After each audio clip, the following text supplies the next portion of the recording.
Magandang araw po sa inyong lahat. Welcome po sa ating prayer and exhortation. Tayo po ay manalangin ng aming Ama.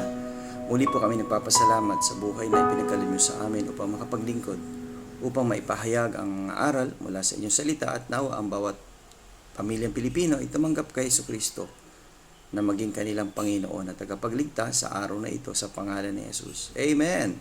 Well, 1 Thessalonians chapter 1 and verse 8, "For from you sounded out the word of the Lord, not only in Macedonia and Achaia, but also in every place your hearts, your faith to Godward is spread abroad, so that we need not to speak anything else." Well, ang salita ng Diyos ay nadala kahit saan lugar dahil sa kanilang katapatan sa Panginoon.